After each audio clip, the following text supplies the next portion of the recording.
Hello, everybody. Oh. Hey, my camera didn't load. Well, you gotta enjoy that, right? Hold on. Let me restart that program. Any day now. Let's see. Is it coming in? Black box. Oh, no, there it goes. Now resize yourself. There we go. Okay. It's Friday. My camera decided to already start its weekend, apparently. Hello, everyone, and welcome to another Gaarawarr's Guide to Everything. I think everybody knows who I am by now. We are here on the C&E Games Twitch. Sasha's in chat on the C&E Games account, pulling questions, and more questions. Whatever questions people have about the game, we will attempt to answer or deflect onto C&E itself because, you know, we can't answer everything. Every now and then we got to be like, that's a good question for the devs. And then you can take it to Idle Insights, who just had episode 1 of their show this week. Oh, I'm dying. All right. This is my Gaarawarr account. I'm attempting to work through the Sword Coast variants that I ignored, so that I have variants to do for patrons, so that I can get patron influence and currency and can get power and, all the things that you do on an account when it's about 3 months old. We're about 3 months into this whole experiment of, starting an account from scratch and seeing what's efficient. How much favor did I end up getting yesterday in Avernus? Yeah, 9hammer. So yesterday, I was on this account. I was like, well, I'm kind of the point where I'm soft capping in all my runs in Avernus. I got all the way to the Wrecked Flying Fortress, which is currently the last regular adventure in the story. And I was like 3 levels from beating it. And getting more favor doesn't help in that regard, but getting more favor would get me more blessings because I'm nowhere near capped in tier 3 of that campaign in blessings, because boy, does it need a lot of favor. So we did like a deep Azaka run. And I posted it on Twitter, but for those who didn't see it, bam, 1E23. I was 5E21, so I got like, 1.5 EO1, I guess, or E22, or I don't know. Basically, I got a E23 favor on that run, and I'm happy with that. Yeah, I got 1 E23 favor on that, because this would be the 21. It's the 5. Yeah. Not bad for one run. So I didn't jump up too high, but again, I don't have a lot of gold champions on this account. But yeah, and you need 26, which means you really need to get to 28 to be able to pop this off without getting a warning. So I was at 1,000 for Burning Skies. Where can I get now? Ooh, yeah. So I got another 300% there. Yeah, a good amount there. Not much there. All right. I'm not sure if that's enough to get me done with Avernus, but I'll find out this weekend. But yeah, otherwise, I'm at the point where I just need to dive in and start getting patron stuff, because my patron stuff's looking pretty bleak. Like, I have the tier 1 global for Mert, but not for Vajra. I don't really have any coins to spend, or, currency to spend on stuff. Yeah, I need that power. Speaking of power, it's a Sunsword weekend. If you didn't see, for those of you who turned into Griddle Champions, I was like, Sean, at the end, I was like frantic, Sean, message me, because I totally spaced and forgot to request my chess codes for this week. And I knew everyone would revolt if I fired up the stream and there was no chess code this week. So Sunsword weekend is your chess code in honor of the Sunsword weekend. So yeah, Paulton, that's a Paulton reference. That's his item. So I'm guessing that's the GE. We'll go look here in a second. Delana is featured in today's comic by Luke McKay. If you haven't seen the comic, maybe I'll pull it up here in a little bit. It's a funny one. I've been Luke was like, hitting me up in Discord and was asked, hey, if you have any ideas for things that are funny, in Idle Champions, let me know. And maybe I can work it into a comic. And patron chores was one of those conversations we had. Archon's up. Dinar, who I like to use a lot, and Grama, of course, is fantastic. That's grandmotherly love, though. But, Oh yeah, I wanted to go see the shop though. Is it this? It is the Sunsword, right?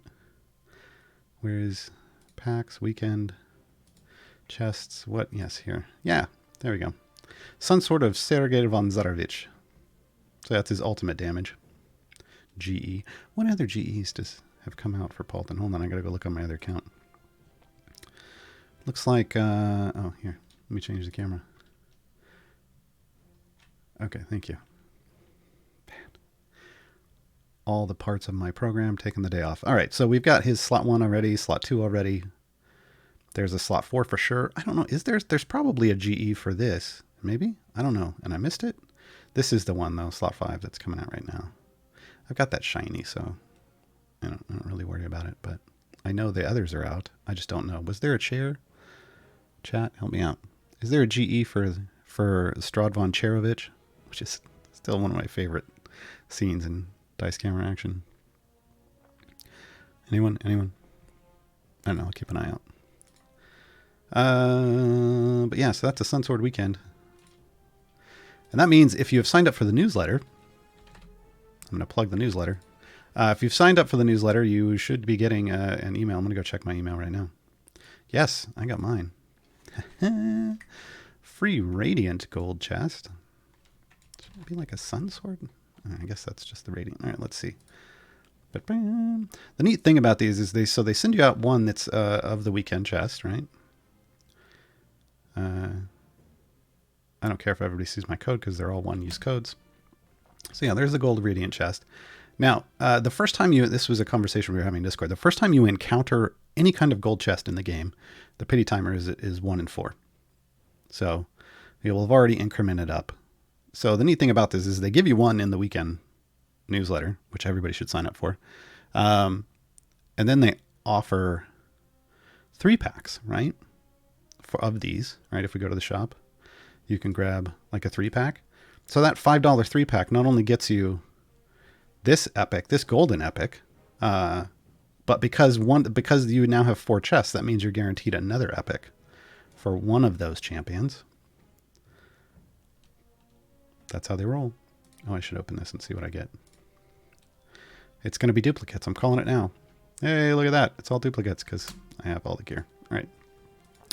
What am I doing this account? What do I got to get to? 650. What's non-optimal? Oh, I've still got Sentry in. So let's get Sentry out for some Grim action. And then I should be able to finish this Bone Devil off pretty quick. I'm trying to knock off the last of the patron variants to get back up to 100%. I think this is Vajra's. I did Mertz already. And then it'll be back to Strahd. My goal by the end of the year is to just be 100% on Mert and Vajra, and then I think there's 2 on Strahd that you can't finish right now, and I think that's it. All right, let's also just familiar. Oh, no, I didn't want to familiar that. Did it go off? It did go off. Dang it. All right, fine. And then we can do this, and then we can do this, and then I don't have to deal with it anymore. All right. The joy of automation. If you weren't around last Saturday for the CNE game stream, I did Gaarawarr's Guide to Automation, and when we went over... okay, I got to do that later. We went over both familiars and Modron cores and how they automate and work together to automate things, and generally make your life so much better in the Idle Champions. And if you'll notice, speaking of Modrons and automation, if you'll notice, it didn't reset me at 3:30. That's because I'm not in a free play. The automation only kicks in for resets on a free play. The more you know. Question: Speed champs are Deacon, Sentry, Melf, Shandy. Are there any more? Briv. Briv is another speed champ. I mean, there are a couple others that are technically have... let's clarify something here. So a speed champion, there's no speed tag in the game. There are things that the community has determined affect the speed of your gameplay in some non-combat way. The non-combat is the important part, because obviously having lots of damage or having multi-attacks, like these are things that speed up your progress in a combat-related way, but non-combat is some kind of an effect that makes you move faster through the game or skip levels entirely. So Briv can jump just entire levels. He just, at the end of a run, if he's got haste stacks, he just determines, oh, are we going to do the next level or are we just going to jump it? And then he literally jumps through the air and skips the level. Shandy speeds up the game like a speed potion would. Like her effect is that she speeds everything up by a percentage. Deacon increases the speed it takes for an enemy to get from the loading point on the screen to the point on the screen where you actually do damage to them, thus speeding up your ability to kill them and cause a new wave to spawn, which is a nice little cycle because once you kill one wave, a new one immediately spawns. So the faster you can kill a wave, the faster you can get the next one to spawn. Melf is a combination of... Oh, no, wait. Well, let's jump to... Well, yeah, we can do Melf. Melf does the same thing Deacon does sometimes. His Melf rotates. He does what Deacon does sometimes. Sometimes he makes more extra enemies spawn with each wave. And then sometimes he gives you extra credit, like double credit for... Or more credit, I should say. It's not double. More credit for each thing you kill or each item you pick up, basically.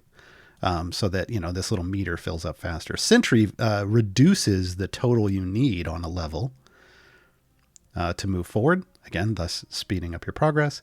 Havolar is another one. Havolar, when she has user ultimate to get her first set of imps out, and her Fiendish Resolve gives you double credit for kills and quests on any level where there is a fiend present. Then there's also Minsk, who I don't really consider him a speed champion. He has a speed effect, but it is so minor, and it so rarely kicks in. He has a chance to add one extra enemy every now and then, like when a wave spawns. Just one, and it's a small chance, and there's no real way to increase it. So, And then, he who shall not be named, Xander. Xander's in the same slot as Briv, so he's never going to get his speed effect used. He has this speed effect where if he attacks something and misses, which he has a % chance to miss, it gets marked. And then when it does die, well, if he kills it, which only happens at low levels because he's a support, if he kills it, you have a chance at getting double credit for your quests, right? But if he marks it, so if he attacks, misses it, and then someone else kills it, then that kill counts for double credit. But it's such a rare effect because he has to attack it and miss, which really only happens at later levels. And then someone else has to hit it and kill it. So it's a rotation on his auto attack. So it's only after he can attack something. It's just really weird. And it just doesn't, I don't know. It doesn't pop the way the other speed effects pop. So those are currently, unless I'm missing someone, those are currently speed champions. If you want to read up more about them, there is I did, once upon a time, I attempted to do some tier lists. I hate tier lists. So they're my I hate tier lists. And I did do one on speed champions. I have not updated it lately. I haven't even looked at it. I've been just head down trying to figure out how I want to update all the champion guides and doing those. Updated 5 of those this week. So I've been tackling all the time gate champions first, which other people might refer to as year 1 champions. But also there are some year 2 champions that are now only time gate champions, because that's how things roll. So yeah. But you can check that out on Reddit. Have I done Icewind Dale? I have. Yeah. I've done all of the Icewind Dale. Icewind Dale comes out. We get part 3 next week. So right before C&E goes into their winter holiday, which was announced. They talked about this yesterday. We were going to talk about this. I think I've got it in the thing. Yeah, the day of streaming. We'll talk about that. But yeah, so this was these were the first 2 adventures they released. And then our champions went up here and got lost and did a big circle and then ended up here, and we got 2 more adventures. So we'll get a couple more adventures next Wednesday. But I've done all of these for all the things. So yeah, I think that's good timing. Icewind Dale to finish off the year when it's nice and cold. Well, maybe, I don't know. Climate change. Some places it might be nice and cold. What even is the temperature here today? 49 and cloudy. Yeah, that's Fahrenheit. Yeah. Yeah, we'll talk about the day of streaming here in a bit. Hagar, hey Ragnuts. I was wondering if you ever try to build as efficient as possible theme formations, like all evil or all ranged, or make Delana as good as possible. I have done like themed runs where I try to make them as efficient as possible in that run. Like I did last week, I did Heroes of Erois. I think Mars attempted that on his stream as well this week. I've done like, a companions group. I've done C team groups. I've never tried to do all evil because, I don't know. It's not really my thing. What have I tried? I mean, obviously I tried to do all magic, but that kind of fails because we don't have a magic tank, which is unfortunate. So yeah, I mean, in some cases, yes, but in other cases, no. It's been more about the affiliated groups. Like I've tried to run affiliated groups to see if as a group, do they do well? And in some cases, yes. And in some cases, no. I think the big no right now is like the C team. The C team together doesn't really work, primarily because of Rosie. I feel like everybody else has a solid place, but Rosie comes up a little short. Halfling humor. Yeah. So not generally. If Krull and the others get nerfed, and we're talking the others, but we're talking the unholy trinity, Zorbu, Krull, Avron, I think we could probably add in, we could make this a quintet and add in Tyrell and Ayla. But the unholy trinity tends to be what most people are talking about. If Krull and the others get nerfed, who will stand tall as the best champion? I don't know, and that's the exciting thing, right? Like, hopefully no one. I mean, someone will, because there will always be someone who people figure out mathematically is in general the best. But the idea is that there will be lots of viable champions, both for DPS and support, and if those two tanks get adjusted, then for tanks, and the game will become a much richer and diverse place. But until that happens, we don't know, right? Is there a VOD of the automation stream? There is. It's up on the CNE YouTube. It's actually here on this channel, probably for another week. Usually they're on Twitch for like 2 weeks. It may be longer for partners. I don't know. I'm not a partner on my own channel. So for me, it's like 2 weeks it stays on my channel. And then if I don't put a VOD on my YouTube, which I never do, it's gone away. But CNE uploads copies to their YouTube channel. There's playlists. So you just look for Gaarawarr's Guide. That's the one that actually has all of the deep dive tutorial type episodes in it. The first hour, roughly, is the prime meat of each video. The second hour is lots of Q&A. So sometimes we'll answer questions that pertain to it. So you stick around for the Q&A. But then once we're done with the pertinent questions, then we just move on to general questions like we do here. There's also old GG2Es like this up there. They keep a nice historical record of them, but they're harder to parse for information. It's just they're more there like, well, if you didn't get to watch it on Twitch, then you can watch it on YouTube. Isn't Minsk technically a speed champ? Yeah, like I said, it dances with owls. Technically, sure. Technically, Minsk and Xander have speed effects, but yeah, not really highly regarded or considered required at all. In general, if you want to go fast, because Xander is in Briv's slot, you're using Briv. And if you have Minsk, you're probably better off if you're trying to go fast putting somebody else instead of Minsk, someone that has like multi-attacks. Is Lizap's a good tank? I think she's pretty solid. I was using her the other day in a formation. Oh, geez, I posted that in. Basically, we were doing. What were we doing? I think we were doing Strahd's something horrible. Was it Strahd's Relentless Peril? It might have been. Now I got to go look in the Discord and see. Hold on. Let me double check. I don't want to give you wrong. Don't want to give you wrong information. Let me search for my own posts. Why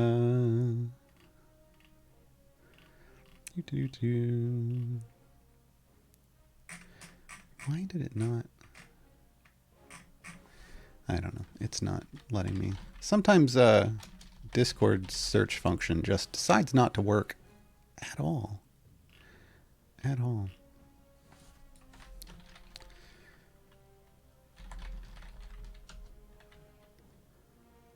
Yeah, I don't know. It won't let me find it. I think it was Relentless Peril. I think we were doing Relentless Peril Strahd. Because I was like how far can we push with kind of a non-standard formation? And I think I was using like Lazaps and Esmeralda and something else. I don't remember. And people were like, that's not non-standard because you've got like Zorbu, and it's like they're completely ignoring the fact that, or I said non-standard champions, and they were like ignoring the fact that there were like some that people just don't really like to use. And I'm like, I think they're good. You could not like them, but that doesn't make them not good.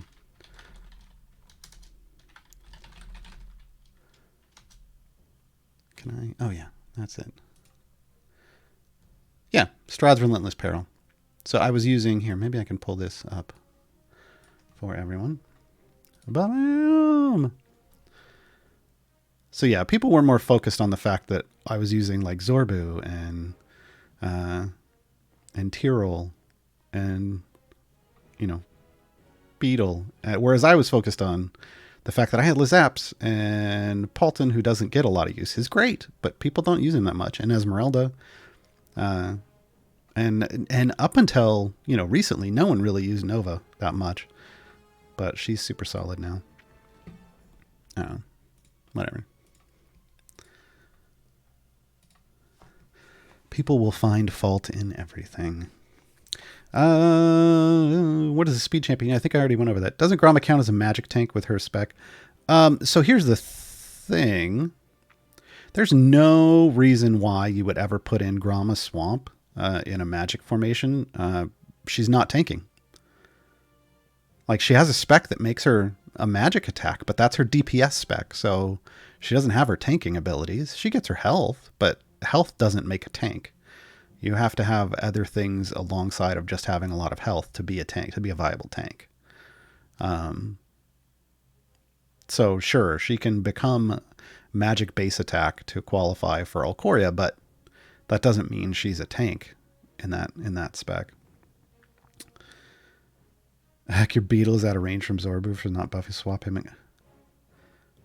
What? Oh, are we on my other thing? Oh, I don't care because I don't want him in. This was the thing. I only put that thing on there because I want Grim in. I don't want Beetle in. I want Grim in. So I don't care that he's here. I was just swapping him because I had accidentally hit the button, and so I just put a familiar on it and left it AFK because it doesn't matter. When it comes back up, I'll swap him out. I really only care about the debuff. People don't use Paulton. In general, so if you're pushing your wall, this slot doesn't get used a lot at most people. Like in game, like I don't find myself using anybody out of this slot as, oh my god, I've got to have them in when I'm at level 900 going for 1,000. Like that just doesn't happen. I feel like slot 4 is, yeah. If you have all champions, slot 4 probably just gets left a bit.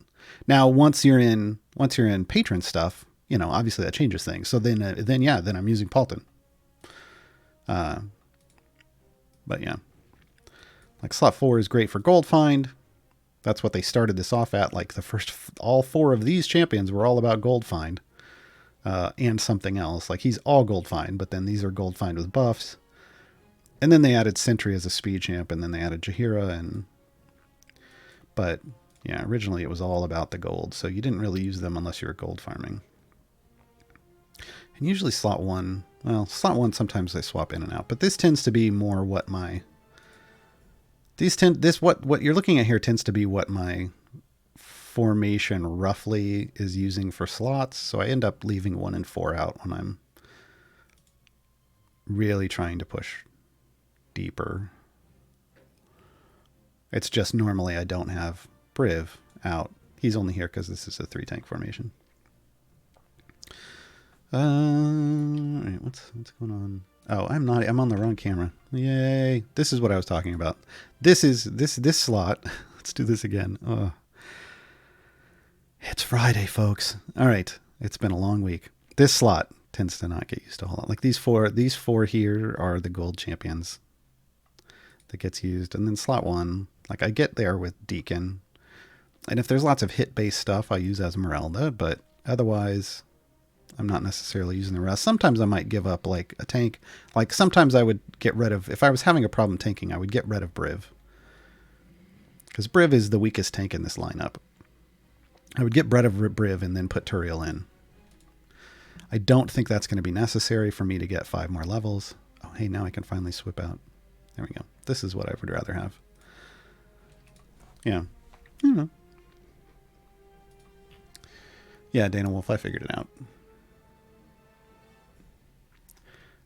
But yeah, I mean, so what I run for a formation tends to be, it depends. Like in this one, I know I have to run, not only do I need to get to 650, here, I know I need to run a decently solid formation, and I know I need to have my actual powerful Modron core enabled, or I'm not going to get there. Like this is my full core. This is my full epic core that I'm using. So I know I need that to get this far. Because otherwise I'll stop at like somewhere in the 500s if I have an empty core. The core gives me about 100 levels. I just know that that's where the progress is currently. And that's with all patron perks, all blessings. Epics on everyone. Yeah. I have learned where my power takes me at this point, basically.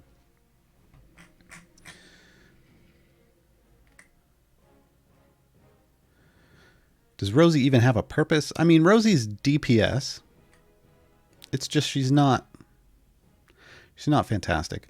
What she is come in as a niche for, which isn't as important now, but she used to be the only... she used to be really kind of the key to getting through feigned weakness in... like Strahd's feigned weakness, I think. One of the patrons' feigned weaknesses. But she was basically you get into feigned weakness and there weren't any tanks available for whatever patron that was.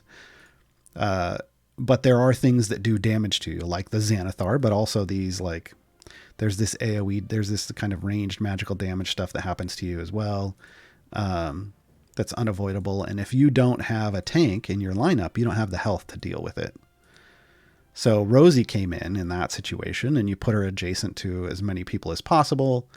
This is in Waterdeep, so you'd put her in like your second column, or your first column, one way or the other. So she's adjacent to as many people as possible, and then Rosie has Deflect Missile, and in this game, Rosie's Deflect Missile actually deflects ranged and magical attacks. So she could keep the bulk of your party alive on those levels and allow you to actually complete that variant. And that still functions to this day. You can still keep her in mind for that. It's just you have to have damage to overcome the fact that you're now using Rosie purely for utility. Purely for the utility of Deflect Missile, which, you know, is fine. The issue that comes in when she's... and it's kind of just a function of the C team. When she's DPS in the C team, she can't really set Bud, because the person that'll set Bud is whoever has Cathris's Demon. And for whatever reason, it ends up just never... she just doesn't do a whole lot. Like, even when the demon is not out, she's not really stepping up to the plate, and you don't get a lot of oomph out of her DPS wise.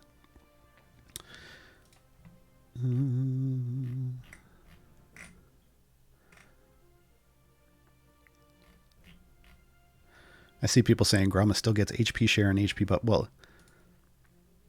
that's not what makes someone a tank. Like, if we look at tanks, so here's what makes Briv a tank. Sure, he gets a lot of health, but health doesn't do a whole lot. It's these kind of, when they come under attack, they do stuff, right? Like, when he comes under attack, you get more damage. He has a buff that increases damage of all champions behind him. If you're putting Gromma in DPS spec, you're not getting her like in her tank spec, she gets like that weakness thing that puts a debuff on enemies when they attack her.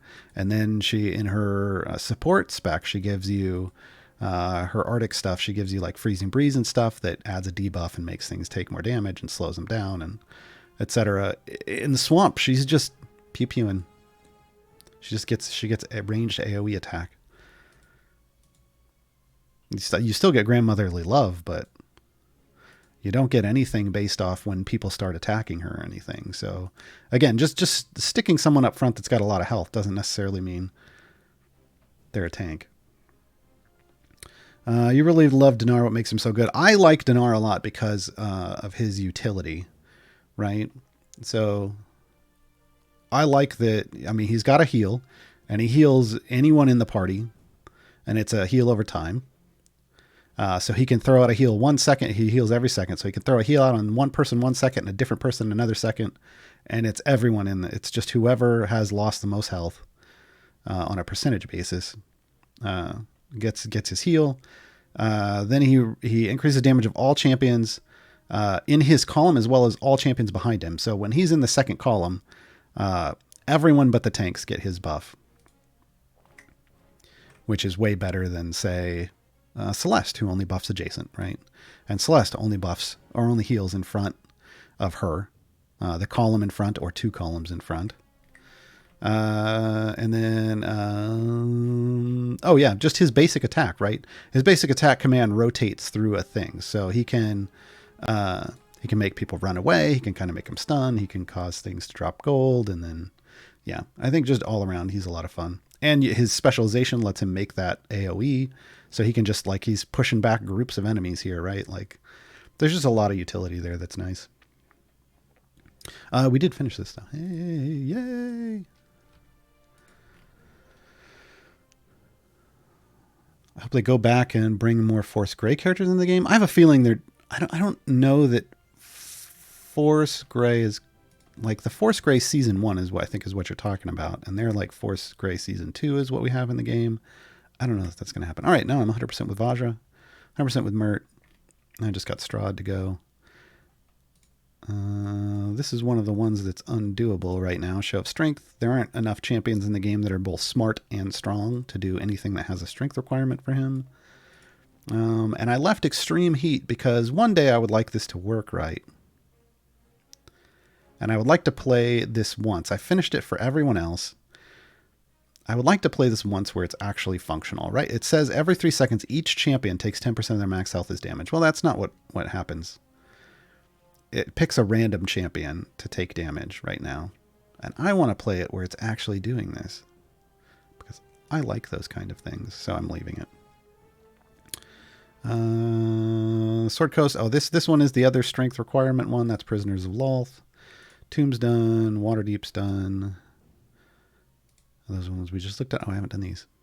Hey, let's get cold. Hi, Blacksmith. Just putting in a request for a good, thorough feats review. Ooh. Especially, you wouldn't think you need this one, but you do. Oh, okay. Hold on. Why am I doing this manually? I've got a formation save. Oh, where is everyone? I have to guess. I have to guess who is even in here. Because I don't remember. Hey, Lexi, here's Paulton doing some work. This is probably humanoids. Ooh, Keelik's in this one too. Interesting. All right, who are we even dealing with? Oh yeah, okay, I can see that. I'm like, who's even in this formation? I don't know. I made this a long time ago. What do we need? 400? How much time we got left? Oh, we got like an hour and a half. Yeah. Let's throw some speed on and knock both of these out. Car said knock you out. No.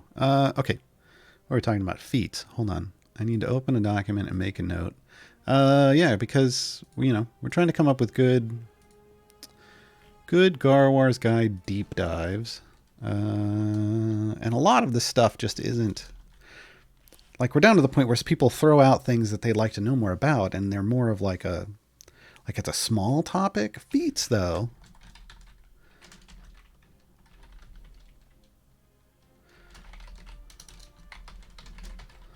Feats don't, feats, there's probably a lot we could talk about with feats.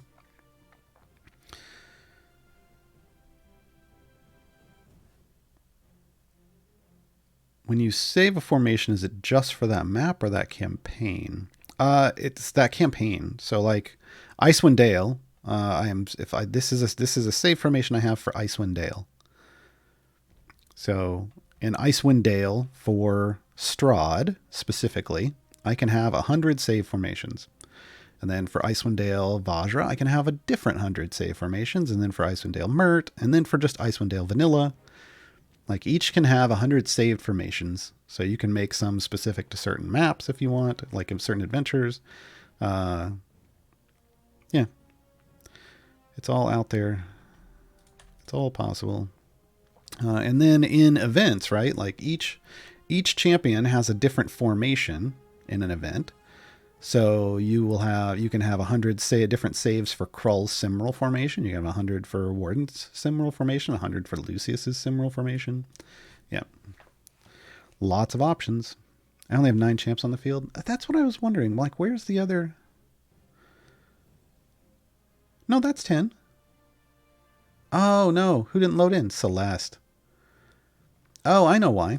Speaking of feats, Celeste has an intelligence feat. Judging. That's why. Thanks. So, Celeste only qualifies for Strahd if she has her intelligence feat in. So those are, things like that are the major ones. But yeah, I think that we could probably do a Gaarawarr's Guide Saturday show at some point on feats and go over like major ones that are good to have and how you acquire them, and yeah, which will require me to sit down and actually make a list of feats again, which I have never done. I tend to just keep the feats in the champion guide post, but then they add some all the time, and I just remembered I hadn't even added Regis's most recent 2. That got updated. Yep. Yeah, I mean, there are definitely, in that regard, there are definitely some critical feats. More that, like, there are certain people that you'd like to have as options. Like, once upon a time, this feat was the most desired feat in the game. Celeste's +1 int. Because there was a specific Strahd variant that you just could not beat. You could only use the core champion, or like the first 9 champions. And you were basically 1 champ short from having the damage to beat the variant. And they got so excited. They're like, we're finally releasing this feat. But then they released it at the same time they raised the soft cap for champions, which meant that you didn't even need the feat anymore because you could get the power just from the extra levels they had in the soft cap. Le big sigh. That was unfortunately. At this point, you could probably do a Gaarawarr's Guide to Gaarawarr's Guides. I mean, sometimes these shows are Gaarawarr's Guide to Gaarawarr's Guide because all the answers are in the guides, and basically I direct people to the guides, but not always. Not always. Let's see. Yeah, that's fine. I will point out we were just doing Relentless Peril. I was just doing Relentless Peril. It was Strahd's version, but you still get Zorbu in the Relentless Peril. If you haven't done it yet, or if you've done the base version but not the patron versions, Relentless Peril is where you want to go. Relentless Peril is where you want to go to farm Zorbu's undead stacks in his current state. You can get lots of them because basically those ghouls stay out on the screen. They die and then they come back to life, and then because they do that over and over and over again and more spawn all the time, eventually you just end up with the screen with 100 ghouls on it that die and then come back to life 10 seconds later, which means Zorbu kills 100 ghouls on average every 10 seconds, which means you stack up stacks real fast. So in like 3 days with speed potions, I got Zorbu to like 1 EO7 undead. Insanely fast. Every time I use Archon lately, he starts taking damage till he dies. I don't remember this being a thing before, and I can't find anything mentioning it in his buffs. Is this a bug? No, you have his feet equipped. Yeah, you have the Hand of Vecna equipped. That is specifically a thing. I can't show you. I don't own it. Oh, I can. I can go over here. Well, I've got to take this off. Hold on. Oh, no. Here. We'll just swap over to where he is. Aha! Second party, go! Calculating offline progress. Please wait while we load your party. Oh, there it is. All right. Hand of Vecna. Archon deals 240% X more damage, but slowly takes damage over time. So this is a trade-off for using the Hand of Vecna. It gives you lots of power, but the downside is it does damage to you. So if you assign it, I guess I did buy it. If you assign it, it slowly kills you. So you've got to have a healer in your party that can heal up. And, you know, I was just talking about Dinar. Yeah, I mean, Dinar will do it, but, you know, any healer will do it. So, yeah, if you slot this, you have to have a healer in your party to take care of him. So, yep. It's a big deal. I added more people to my background Toragor farm, Toragar/gem farm, because I got more familiar, so I figured why not use them. What is he up to now? Yeah, 1.2 million. Slow and steady progress. I'm not in too much of a rush to get him to 2.5. I've got all the other stuff. It's just this last one. Damage bonus from Market Team might increase 200%, which would be really nice. I mean, if I was going to seriously start using him, you would definitely want this to seriously start using him. It's just in the current state of the game. If I'm pushing super far, I need Tyrell because he's the broken tank. So I wouldn't use Torgar. But yeah, he exists.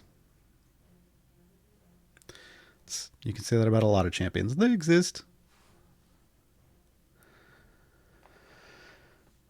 What is the best current feat? Probably Krull's Virulent Strength. Yeah. Yeah. The currently most sought after feat in the game. If it's oops, that isn't what I wanted to click. I wanted to click switch. If you don't already have it yet, is Krull's, Virulent Strain one that gives you the 100% bonus that comes out of a gold chest. Till they fix Krull. Jason and Bryant, what makes Tyrell broken? Oh, we could do this again. People hate me having this conversation. Excuse me. But we can talk about it. Tyrell and Ayla are both, in my opinion, if people don't like the term broken, I can say overpowered. They both have shields that allow them to get, like, what is it? 1,000% of their health as a shield. Just outrageous amounts of their health as a shield. No other tank in the game self-shields that way, has self-shield. They're the two tanks with self-shields. To put it in comparison, people call Briv a super strong tank. Some people say Briv is the OP tank, and I don't understand that. Maybe he is the OP speed champion.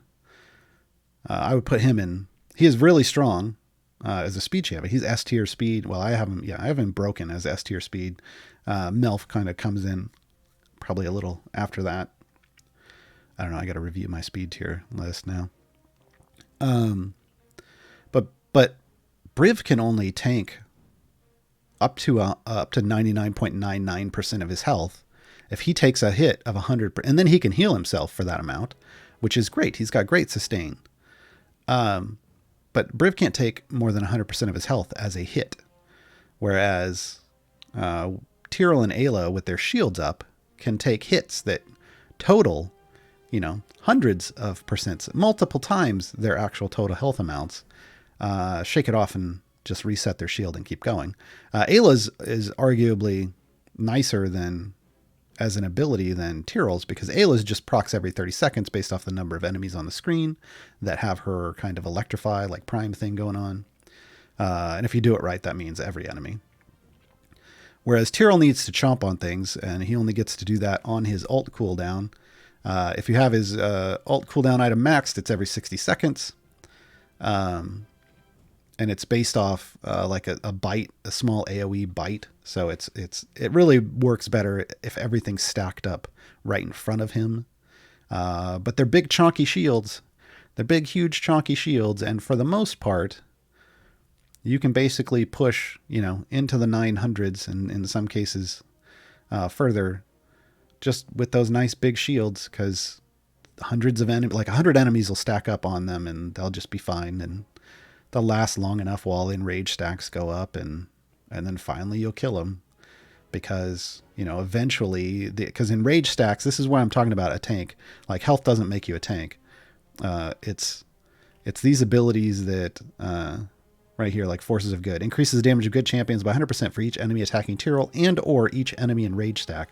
So if you get 100 enemies on 100 trash mobs on Tyrell on a trash level, and then they start enraging, and then the enrage gets up to like 400 or 500, well, that means you basically have like 500 or 600 stacks of this. So as long as he could stay alive and they keep enraging, he keeps getting a bigger buff, and eventually you get to a point where either he dies, which does eventually happen, or you get a big enough buff that your DPS finally kills what's in front of you.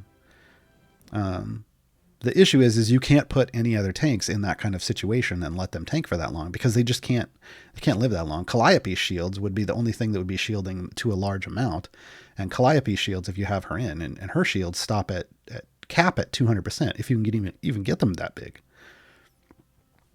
So yeah, there would be more diversity in tanking options to go super deep if those self sheaths weren't so crazy powerful.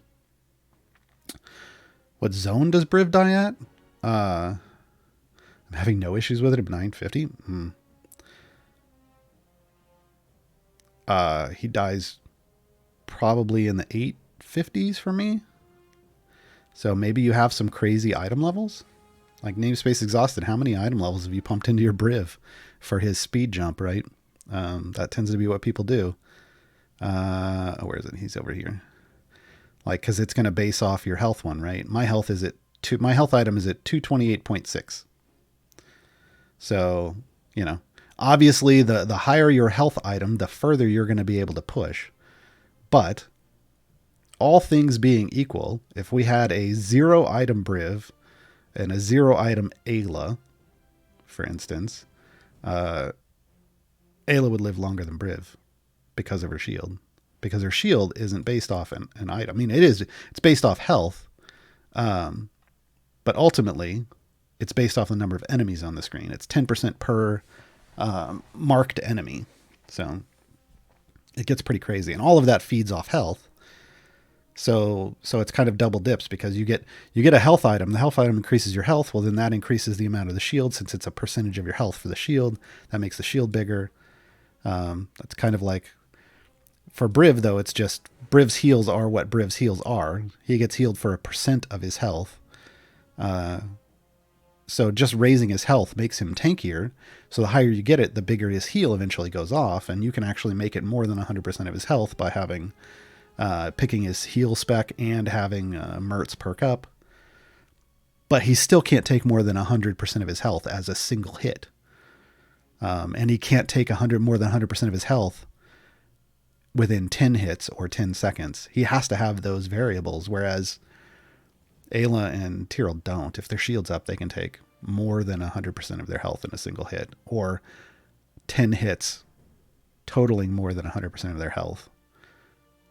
That's just math. Do item levels persist if you obtain higher rarity gear in that slot? Yeah, it's the slot that gains the levels, right? The rarity is a separate thing. So you've got item levels, you've got rarity, and you've got guild, and these are all different things. These are all separate multipliers. So, you can have a white item that's level, 50, and when you upgrade it to a green, it's still level 50 plus whatever you got for getting that duplicate item, right? I see Cranrick. At the moment, my Briv usually lasts longer than Tyrell, but that's because my Tyrell doesn't bite often enough to refresh the shield. Yeah, that's why I said, Tyrell. That's why I said arguably Ayla is better than Tyrell for people who don't have item levels on Tyrell, because the second Tyrell's shield wears off, he dies, and it wears off at roughly a minute, and so you have to cap his cooldown so that refreshes itself every minute. Otherwise, he falls over. But Ayla's just every 30 seconds. So as long as she lasts 30 seconds, she's going to pop that shield again. Yeah. And because it counts, I believe. Hold on. Now I need to. Oh, I can't bring her in here, can I? I was going to say, I got to go check and see. Maybe, do I have her? I don't have her on my other account. Dang it. I need Ayla on my other account. Maybe that'll be my next manual time gate. I was trying to figure out who my next manual time gate is. My first one I got Krull, my second one I got Deacon, and my third one I got Shandy. Super happy with that order, by the way. That makes things go super fast and super far. But yeah, maybe Ayla will be next. Really good tank. Really good tanks. Really nice. I don't know. We'll see.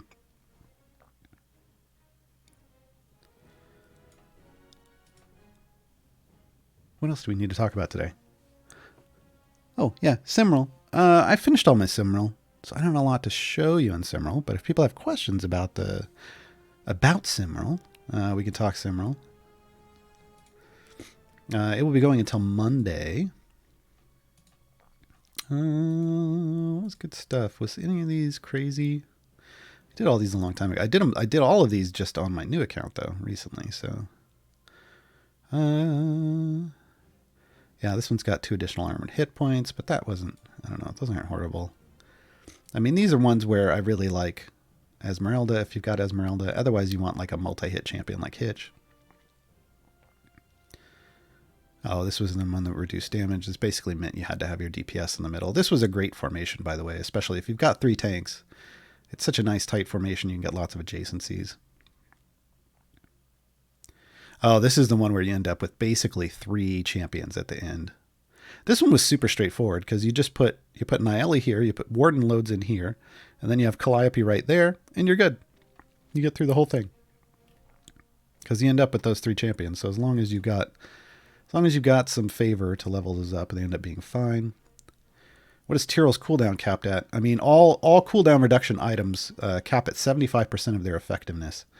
That roughly works out, and it's going to depend on what guild you have on your item, but that roughly works out to, like, if it's shiny, 252-ish. If it's not, like 500-ish, something like that. Something like that. But yeah, so you just have to look at, like, what's the reduction? What's the overall reduction from the base? So, you know, if his is reduced down to 60%, that means it started off at 60 seconds. That means it started off at 240 seconds. So ultimately you got to get it down to 60 seconds. Let's see, for Krull, I mean, it's Krull. So once you get Krull, everything becomes real easy.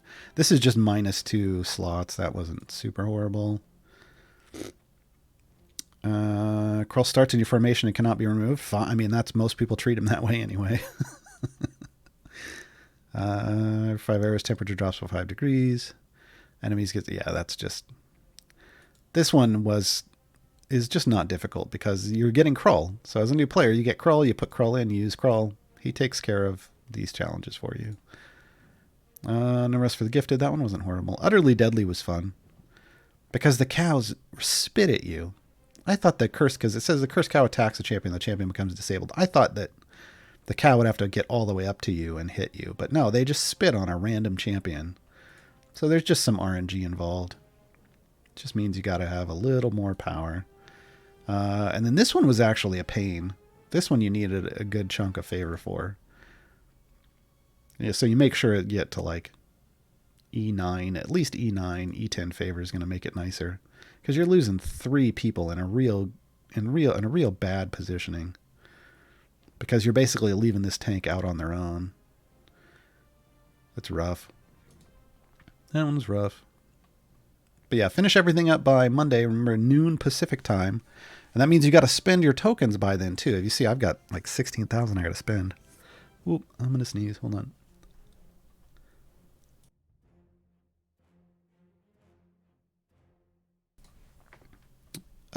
Yeah, spend all your tokens this weekend.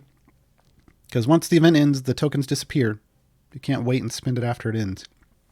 So, Havolar and Minsk is speed champion for Maz Wizard Quick Farm. Havolar's way better.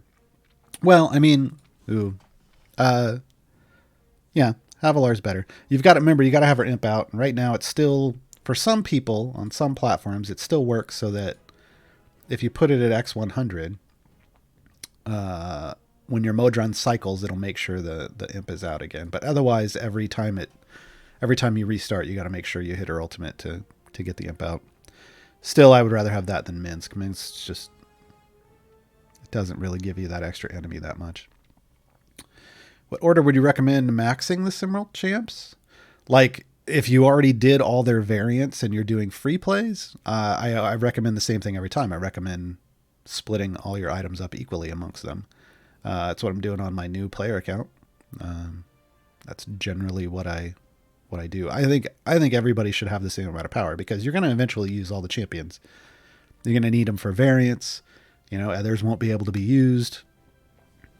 It's just going to happen at some point that you have to use them. And why use a champion that doesn't really have any decent gear? Like at that point, you're in trouble. And I don't think like everyone usually goes, well, Krull, get items for Krull. Krull doesn't care about your items. He doesn't. He cares about his feats. The feats are infinitely better for you than the items. And the items are nice. That's not to say the items aren't nice. The bonuses are nice and they multiply by one another. But the biggest bonus you get from Krull is from his feats. Krull can be gearless and still do amazing things for you.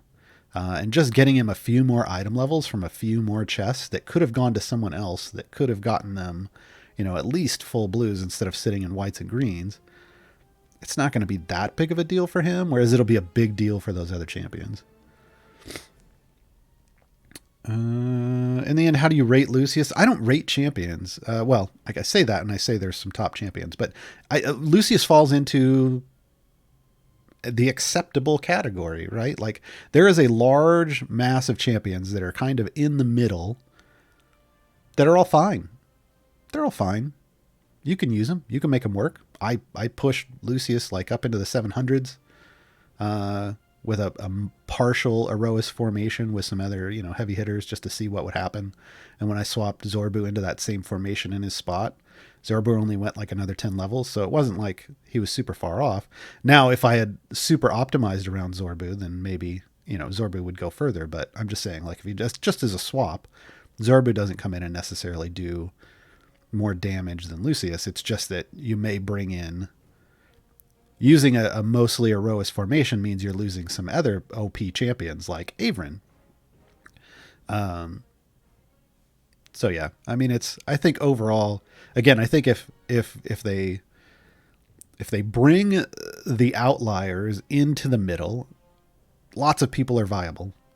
But right now at the top, you have Zorbu, Averin, Krull, Tyrell, Ayla.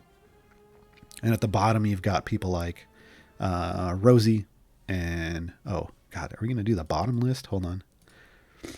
Those are fine. Kreidel. Artemis, arguably, but he may be fine if you just have other champions that actually support him. Binwin, though. So Kreidel, Binwin.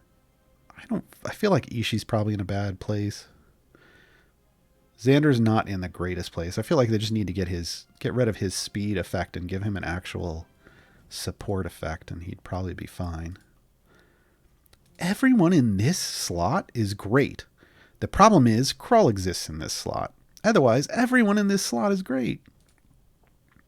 I'm not even going to put Black Viper in the bottom because I think she's actually pretty decent.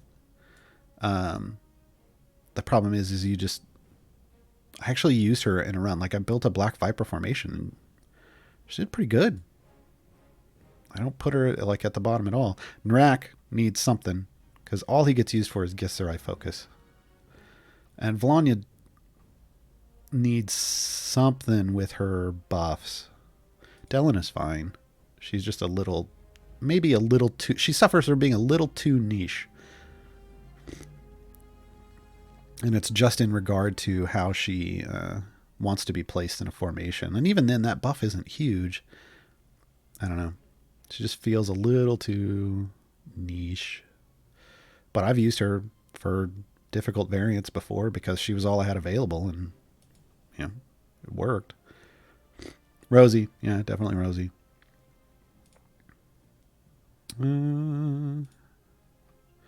Jamila needs something so that people stop thinking she's a tank, because she's not. Like, she's kind of built like she wants to be in the front line.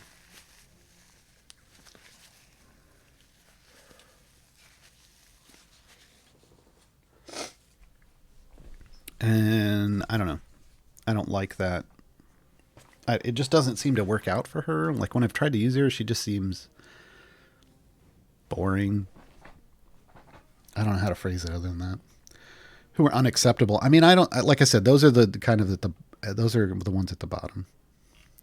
And you can't just give people more damage. Like, you've got to make it so that, like, yeah, more damage is fine. But here's the problem with Jamila.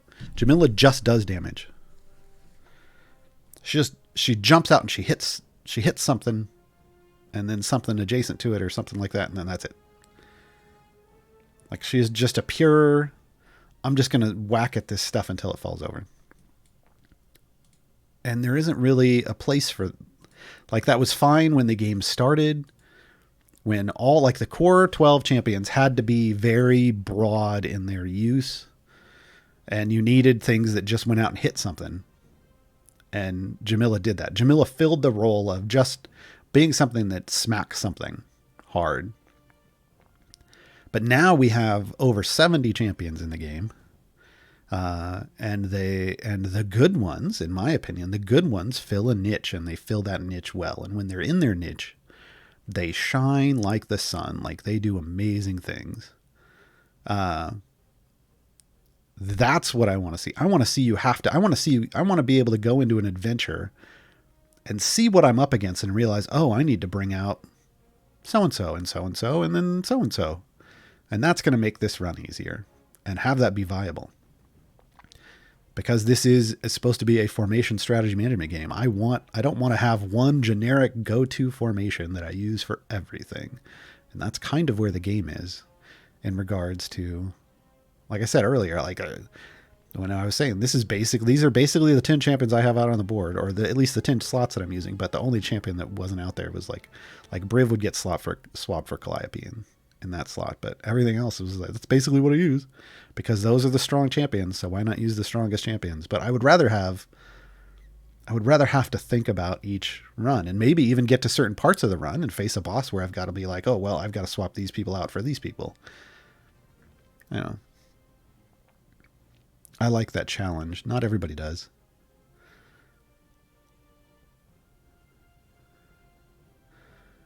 $12 is the best slot. The best DPS and speed are there, and both are available to all patrons. I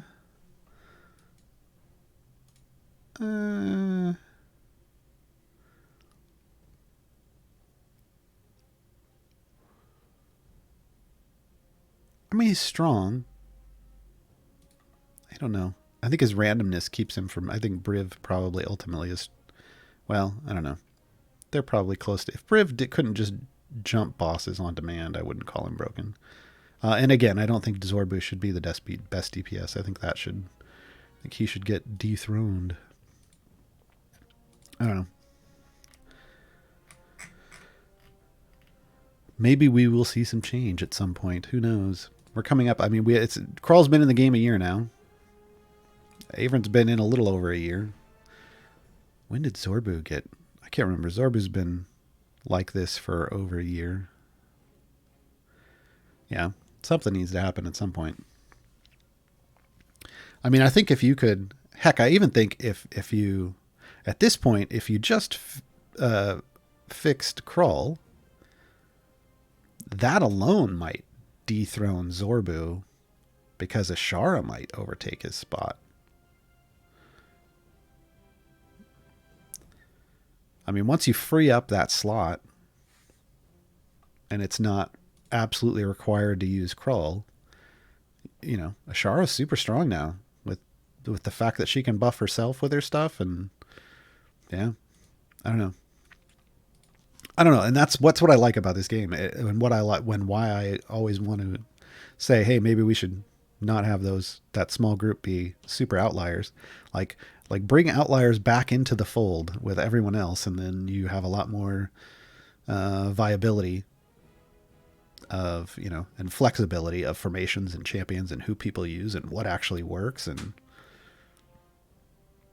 I would rather have that than just here's the go-to champions, and if something gets released in that slot and it's not better, then it sucks. Like, I don't like that.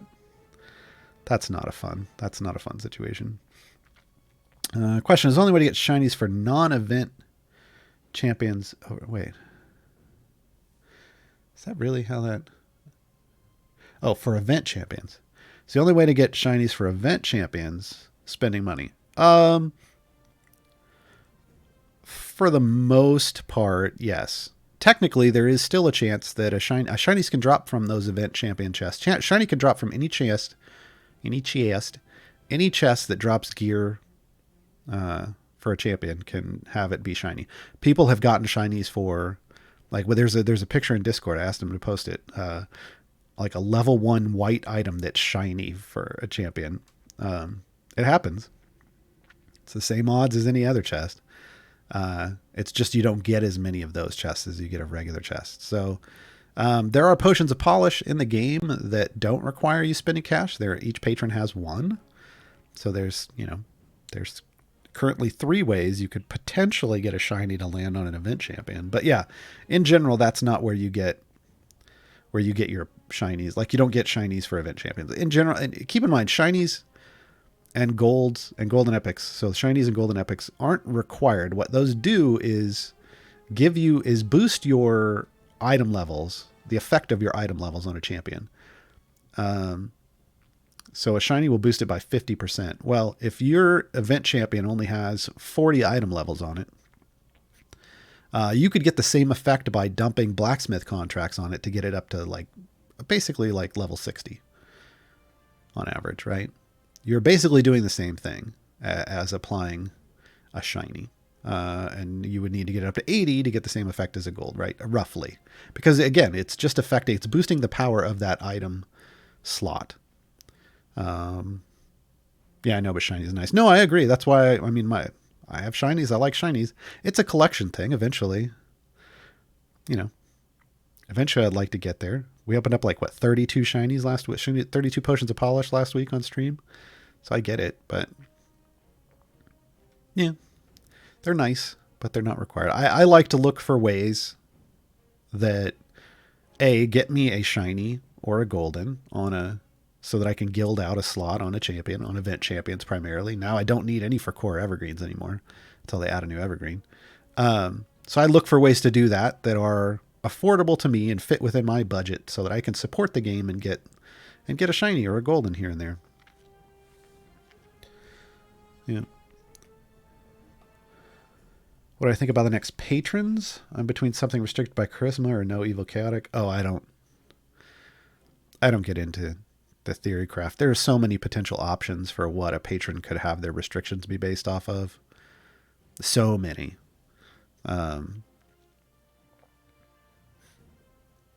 I would go out on a limb and say the next patron, Lucius will probably qualify for the next patron, just because they tend to not leave someone patronless for long. Lucius can qualify for Vajra if you slot his con feat, but I would say we'll probably see a patron in the future that Lucius just qualifies for automatically.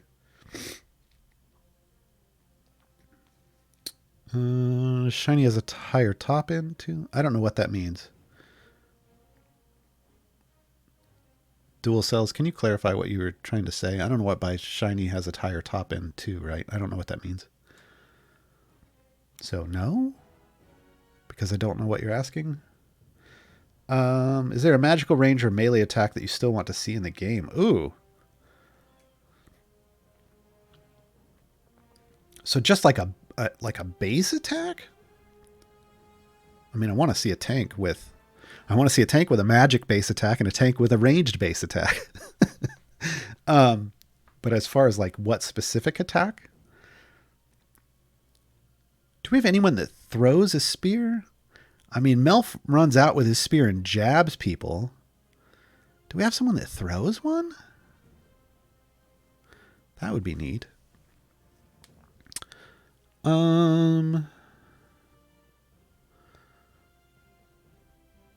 I don't know. I mean, there are so many things. They've kind of opened the floodgates as to what qualifies for a base attack by making the spell command a base attack for Dinar. Anything can be a base attack at that point. So, I don't know. I have said that for a range tank, I think getting a drow with a buckler as a shield and who shoots the drow crossbows as his base attack or her base attack. Well, it would be his because all the men go to melee mag there. So a buckler and then the drow thing. I think that would be a good C&E original ranged tank. Magical tank kind of needs to either be a cleric or a paladin, I feel like. Big, beefy shield and then, doing magic stuff. But yeah, no, I think someone that throws a javelin, spear or something, I don't think we have that. I think that would be neat. Otherwise, melee stuff is just melee stuff. I mean, whether you're hitting them with a sword or a club or a warhammer, it kind of all looks the same.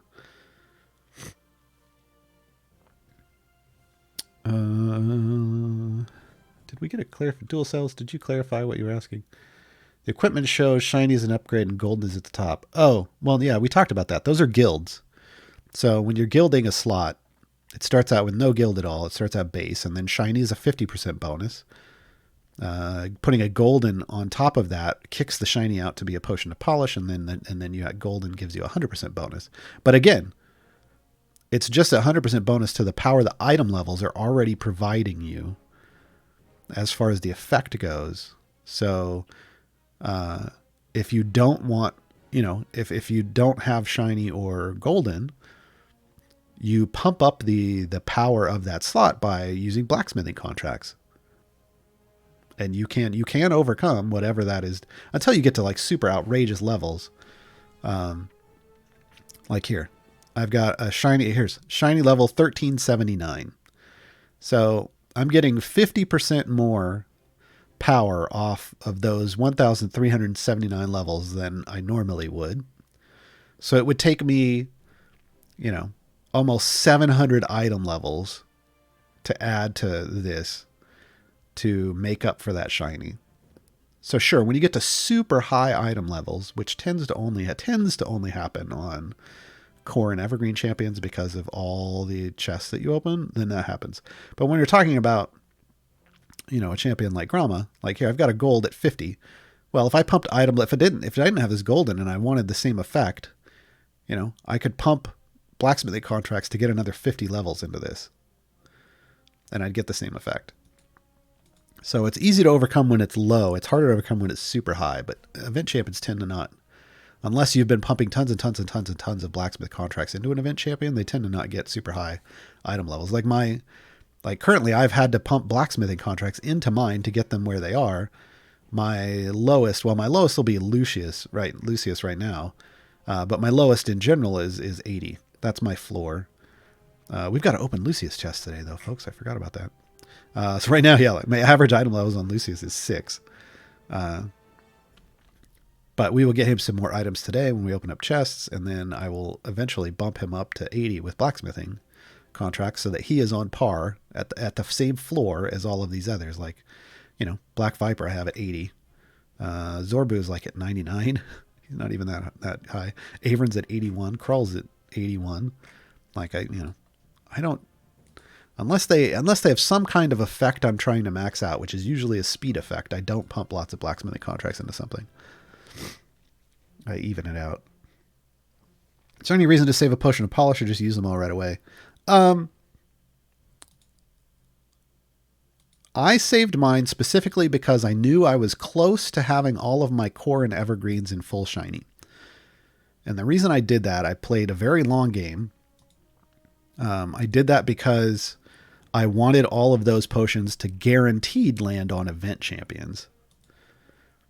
Because I knew I was patient enough to wait until I had fully gilded core evergreen.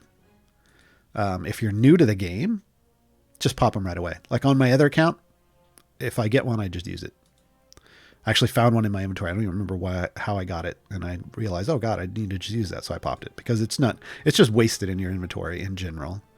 But if you want to play the really, really, really long game, and by really, really long, I'm, like over 15,000 hours into this game. If you want to play the really, really, really long game, you can store your potions of polish. What about Blacksmith Contracts? Blacksmith Contracts you can use whenever you want.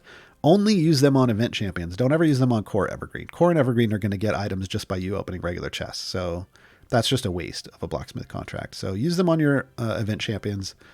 Like I said, I like to keep my event champions fairly equally leveled in terms of items and item levels. But how you use them is really up to you. For me personally, I don't use blacksmithing contracts in a champion until that champion is in full epics, because that champion will continue to get more item levels from duplicates while I'm hunting those epics. And then once I get to the epics, once I get full epics, then I know where they're at compared to everybody else, and I can, adjust accordingly. But again, that's me. You do you. Once you reach your soft cap, is better upgrade your DPS or your click damage. You shouldn't be upgrading click damage. Like if you'll see, I stopped at 101 here. You don't upgrade click damage past. So basically, whatever level you can get your click damage up, when you get to the point where, like if this was at, I don't remember why I took this off, but if this was at 101 and I was on level 101 and moved to level 102 but didn't have the gold to upgrade this, I would stop putting gold into click damage. Click damage falls off really early. On a new account, it probably falls off in the first dozen levels. And then your gold should be spent on champions. If you're at soft cap, you shouldn't have been you should have removed your click damage familiar, or stopped putting points in click damage a long, long, long, long time ago.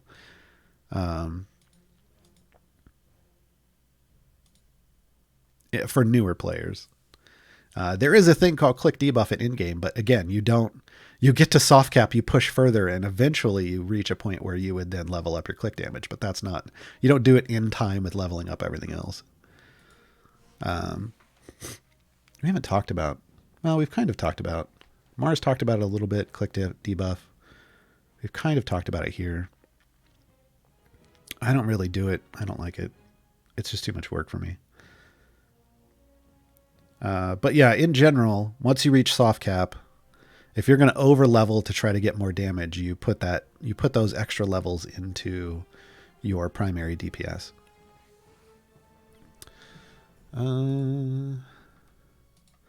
Because it isn't just soft cap that determines when you would then move into click debuff. Like,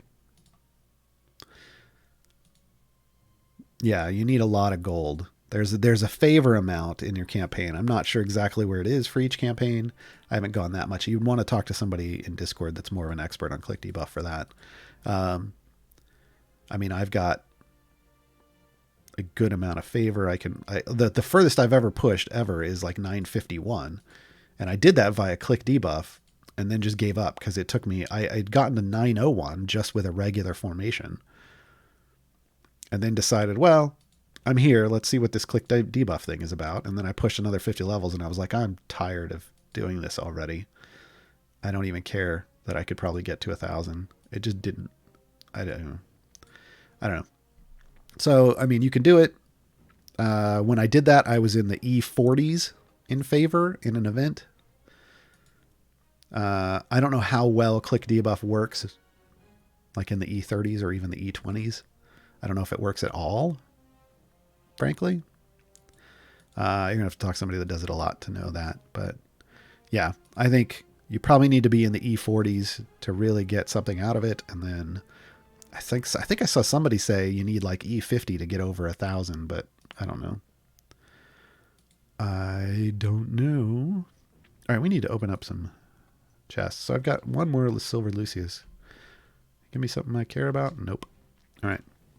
Let's look. So, where is he? I don't even remember where he sits. There he is. Him and Delana, right next, side to side.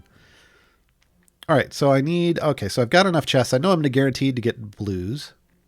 I'm low on my chests this time around. I haven't used up all of my tokens though, so I know I'm going to end up doing better than this. But right now I've got 13 chests. That's not even enough to guarantee me 2 shinies. That's 1 shy. Or not 2 shinies. 2 epics. But out of the rest of those tokens, I'll get enough to get 2. I would have preferred to get like 24. I'm real low this time around. I don't think I got enough bounty contracts.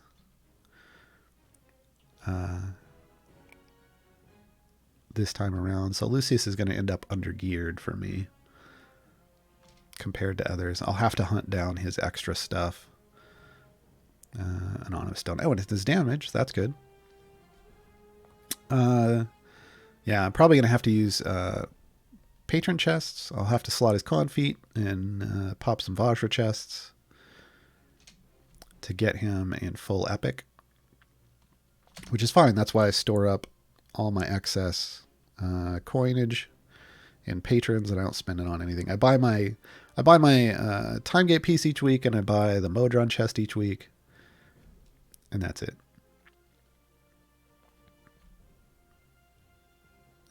Oh wait, okay, so I did get 2. That's his ultimate cooldown though. All right, so he's sitting on 2.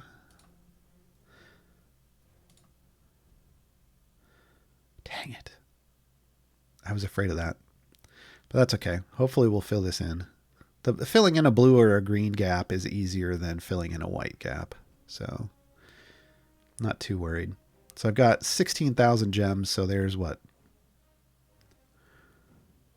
6. That'll be, 7 here shortly once I get to 17.5 runs for Lucius. So I should get some more gold chests for him before this event is up. Yeah. Just got my 6 pizza slice. I'm wondering if I should go for Shandy. I have Deacon, but is there a better choice? I would pick up Shandy, Caffeinia. Like I said, Krull was my first, Deacon was my second, Shandy was my third. I literally just picked up Shandy this week. And I'm already loving how quickly she's getting me through stuff on my new player account. So I think right now with the state of Krull, you get Krull first, and then he gives you so much power you could push through just about everything. So then you just need to get through it faster. So then Deacon and Shandy as backup are best, in my opinion. Like I said, next I'm probably going for, maybe Ayla. We'll see. Shinies show up in collections without having to hover over each item. In collections? Yeah. So there's a line. If you look, there's a line around the item slot here. This one's gold, and this one's silver. So that means it's shiny. That means it's gold. If it isn't, it looks like this, right? Like there's no line around this one. So, I mean, there's a very basic thin line here, but if it's a thick white line, that means it's shiny. If it's a thick gold line, it's gold.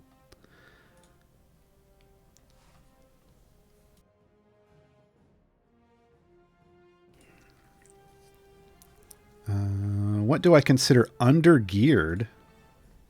If you have below blues on a champion, you're under-geared. I mean, to start. Yeah. I mean, I think that's kind of the first goal you have. Well, I guess second. The first goal is just to get an item in every slot, right? When you first start the game, just get some kind of item in every slot, and it's fine if it's all whites. After that, your next goal is to get blue in everything. I think as long as you have blue in everything, I mean, my other account, if we hop over there, I've got blues.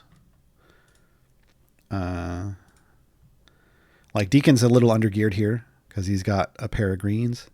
But like my Brunor is, he's only missing 1, and so is Celeste, right? But, Esmeralda's fine. Dinar's fine. He's got at least blues. Omen's under-geared because he's missing 1 and he's got some green. So I know going into this, I'm probably not going to get as great of a response out of these champs if they're not at least in all blues. Well, Rack doesn't need gear because all anybody cares about is Githzerai focus. But yeah, I'm not going to get as good of a work out of Morgaine here as I'll get out of Makos, because Makos actually is fully geared. He's got all blues. But then, after that, you're like, well, the jump to epic is nice, but getting just up to blues is a big deal to start off.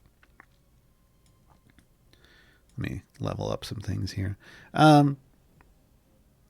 After that, I'm trying to remember what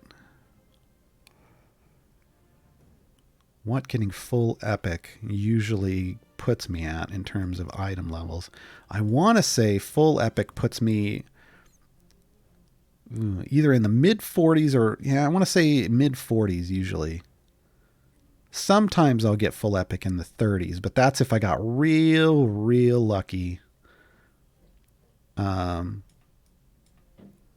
epics and it wasn't like on pity timer, right? Like if we look at item levels here on these champions, I want to be clear. I have pushed through. I've completed all of I completed the main storyline Tomb Annihilation, unlocked both the evergreens there. I completed the storyline in Waterdeep and unlocked Alcoria there. I'm one adventure away from completing the storyline in Avernus. Like I said, I got to I think you got to get to 475, and I think I got to 472. And these are my item levels, right? So yeah, so where's Brunner? Brunner's at around 36. So yeah, getting into the 40s is probably where you end up with epics. So in terms of item levels, like once you get full epics, you're going to probably be around, oh no, see, Minsk is at 46. Yeah. I think you'll probably be in the 40s or close to 50 by the time you get full epics.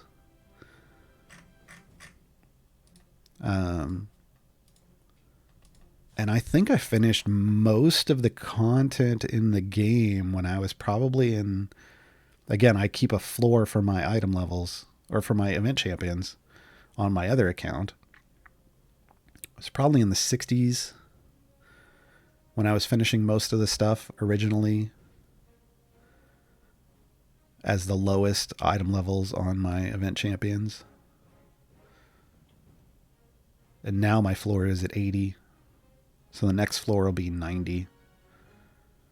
But that's going to take me, it's going to take me a lot of blacksmithing contracts to get all those champions up to that floor. A whole lot.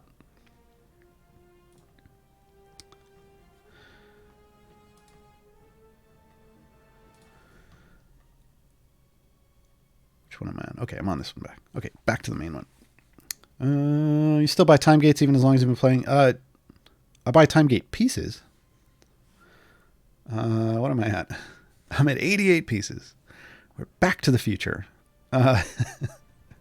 So I probably don't need to. Here's the thing. You only get one a week. No matter what. So I kind of bank them. It's the same with the Modron chest. I keep buying Modron chests because I only get one a week. You can buy patron chests, regular patron chests for gear. As many as you want whenever you want. I don't buy potions because I've got tons of potions, so I don't care about those. The other stuff in a patron shop, you only buy once. Like there's all those unique purchases. So yeah. So out of my 11,000 coins or 11,000 currency for each patron I get each week, I drop 7,500 of that and bank the rest. Because at some point, something will happen, like with Lucius here. I could split gearing him up between spending my banked Vajra currency to buy chests to get him to full epic and running some time gates for him. And I can get him to full epic that way. I prefer, well, in the past I preferred keeping time gates for filling holes in a collection, but then I filled my entire collection, so I'd probably be more willing to spend them now than I was in the past on just getting someone full epics. We'll see what happens. I have yet to decide exactly how I will spend how I'll get him in full epic. She's up to, what, how much? Oh, she's got 1 EO5. It's kind of low. I wish he qualified for Strahd, because I've got a lot more Strahd banked, but oh well, it is what it is. But yeah, if I'm going to buy chests to gear him up, it's going to be, I guess, Vajra chests. Do I have any Vajra chests right now? No, I have a Myrtna Strahd. It figures. It figures.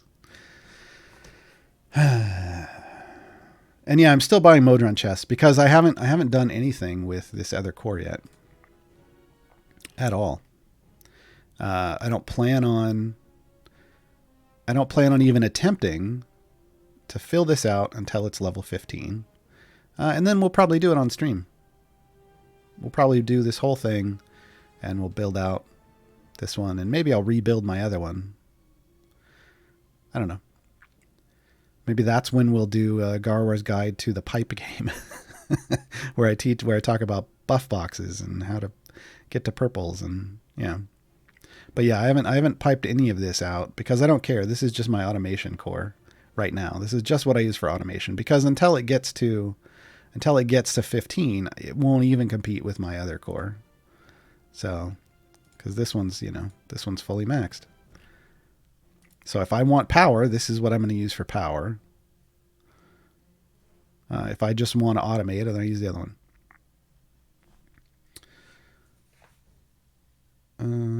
And so because I haven't piped it out yet, I don't know if I have all the pipes I'm going to need.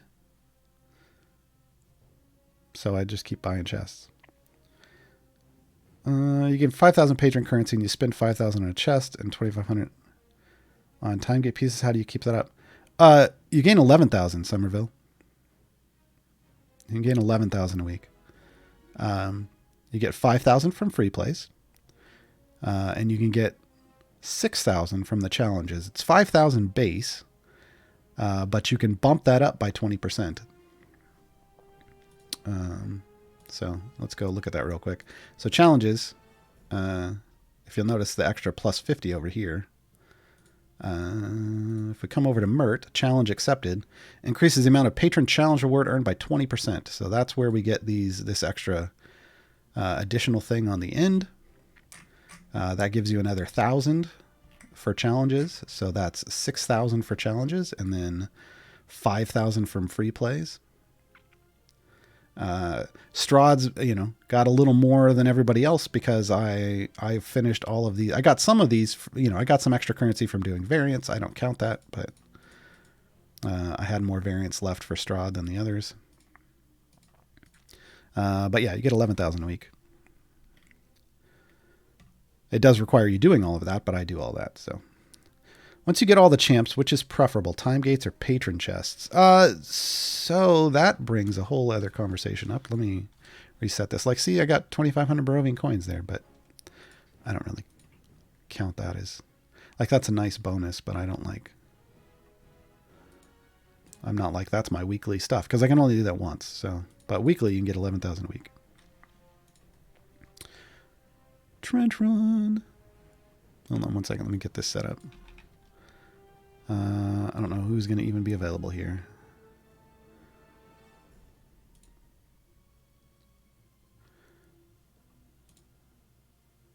Did we only lose the one?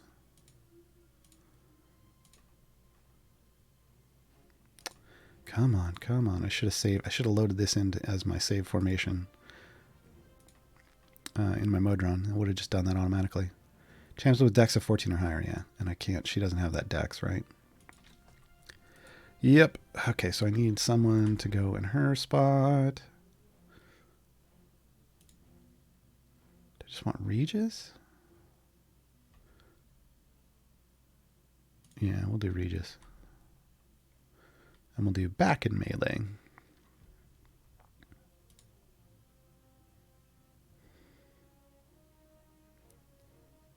We got 25 minutes left to go 425 levels. I wonder if we could do it. We got to give it the good old Gaarawarr try, right? I know I've got Shandy in. I don't care. I'm getting it all. Shandy gets me to 9.281. The potions will get me to 10x, and we'll see. We'll see if we can go all the way up there. I mean, you know what we'll need is like 30 minutes of fire breath. Yeah. All right. So once you get all the champs, which is preferable, time gates or patron chests? So this is a more complex question. So the question you then have to ask is, okay, you've got all the champions and you want to gear them out. The first question to ask is, like, after you've got all the champions in the game, do you have full epics on your core and evergreen? If no, you don't want to open patron chests yet. You could do time gates if you wanted, but I would say hold off. I would say go to just go buy regular gold chests and get your core and your evergreens to full epic. Because once you have them full epic, any epics that are going to drop out of patron chests are only going to drop for your event champions. And you want that because you don't want to spend 5,000 patron currency on a patron chest only to get a core or evergreen epic. That's just super expensive. It's so much easier to get gems in this game than it is to get patron currency. So you want to spend your patron currency only on gearing up, like only on epics for event champions. So until you get, in my opinion, you can do whatever you want. In my opinion, the most efficient way to do this is to gear up to epic all of your core and evergreens first, and then start opening patron chests. I would then say target, and then you want to split up like which patron chest you're trying to purchase. There are groups of champions that qualify for each patron. There are also, as we've seen, feats that can qualify you for Vajra or Strahd. You want to figure out what these groups are and who has feats. And you want to decide, well, do I want to equip a feat to put someone into this group and get them stuff? Or do I want to not? Like, sometimes it's better to make sure that those people aren't in that group and you're gearing up a smaller group so that you can gear them up quicker. And then you can guarantee, it makes it so then you can start guaranteeing where epics are going to land based off which type of chest you're opening and who has what feat equipped. Like, there's this whole manipulation with getting drops that you can start doing at that point. So figuring out which groups you have, I used Post-it notes. I've got stacks of Post-it notes.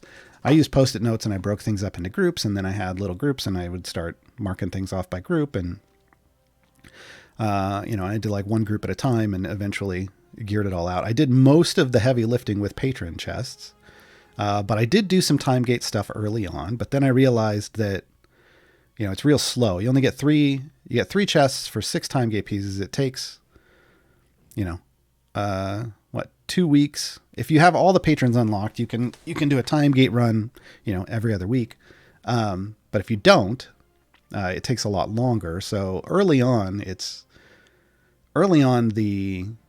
time gate pieces are rarer than your patron currency, and eventually it switches place, in my opinion. Because later on, it's real easy to build up time gate pieces. So yeah, I eventually just kept my time gate pieces and I used them only to fill in holes in my collection. But that was because I knew I was getting that gear for those event champions out of those patron chests. I was getting it fairly readily because my core and evergreens were already full epics. So it was dropping in the right places and at the right times. One thing I don't do, I know a lot of people like to take their event currency. Well, here's the thing. I use, I think I've said this before, I use all of my bounty contracts every event. Some people like to store them up and only spend them on whatever they end up believing is going to be a good champion. I don't know. I feel like that leaves a lot of champs lacking. I like to have, again, I think it's pretty clear. I like to have all my champs as equally geared as possible. So I burn all of my bounty contracts every event, and then I burn, because I've been around for a long time, I can then do all of those bounty contracts only on the newest champion and get them up into a good place gear-wise. On my newer account, I split them equally amongst all 3. So everyone ends up usually roughly in full blues or pretty close to it. but I don't bank bounty contracts. If you're somebody who banks lots of bounty contracts, then you could come in and when someone's event returns, you could burn lots of bounty contracts to try to get someone in full epics during their event. But I don't know. I would rather epic the newest champion. Otherwise, you just end up in that same situation because, someone's always going to get left out. I don't know. I think leveling, keeping everybody, trying to gear everybody up equally is just ends up being better in general for overall gameplay, in my opinion. But, you can focus on whatever you want. But if you're into that kind of collection thing, I think that helps you a lot. Trying to balance how you're spending all of these different forms of limited currency to try to get you the best gear all around as possible. Just your core on your new player account. Oh, God. There's not a lot there. Oh, hey, I finished March of Undying. Oh, hold my flagon. Yay. Okay, yeah, there's not much here. It's all white. I've gotten garbage pipes. Garbage pipes. I tried my hand at some kind of buff box, but when you're splitting by 4, it just doesn't do a whole lot. And I don't have pipes to combine stuff. One thing you got to learn on early on is like people get excited about, I got some purples or whatever. Nah, rarity doesn't matter as much as directionality on these arrows. The most important pipes are these T pipes, in my opinion, and they can be blue or purple. The green ones won't. Well, yeah, the green ones have them too. So, well, no, the green ones are just regular T's. So the best ones are these blue and purples that have directional arrows so that you can build out buff boxes. Everything else is just kind of filler. The big nice ones you can get are a 3-in 1-out purple T cross. Unfortunately, this is a 1-in 3-out, which is the opposite of what I would want. But like a 3-in 1-out, I'll give you allow you to build a nice solid buff box. That's really the only purple I ever get excited about. Like just generically as a purple. Otherwise, it's got to be, a directionality T that will pair up. Like this is an up direction with a right. This doesn't serve a whole lot of functionality at this beginning stage for me. I would rather have left with an up and down so that I could go left arrows with a down into a left arrows with a down, like into, like this is an out and this would be an in, and then thus I would be combining flows here, and then I would just pipe everything down. And yeah, you need those T's. Those are the things to get excited about, and I just don't have them on this account yet. I remember when I was doing it on my main account, it took me a while to get to the point where I had more than just basic white flow. So I'm probably going to be like level 5 or 6 before I'm even remotely close. And maybe even longer, because on that account, I don't have enough currency to buy Modron chests. So I'm only getting the ones when I level up. So yeah, it's going to take a while. How do you know when you get 90 item levels? On average, like for average item levels, you take a white blacksmithing contract and you open it and you get this screen. And this screen tells you what your average item levels are. So, like my average for Nova here is 80. Now, individually, it's going to be different, right? Because this is just the average. 75, 72, 63s, 52s, 68s. 153. Man, everything's just dumping into ultimate cooldown. That's so wrong. But yeah, that gets me to 80, and that's all I care about. All I look at is this average. I don't look at individually. Like 60s, 70s, 40s, 60s, 90s, 149. Man, everything really favors that ultimate. But yeah. Yeah, this is where you can see every champion that you own's average. Well, every champion that has 6 pieces of gear shows up here. What did Lucius end up at? Where's he at? 25. So yeah, he's gonna go up quite a bit getting these.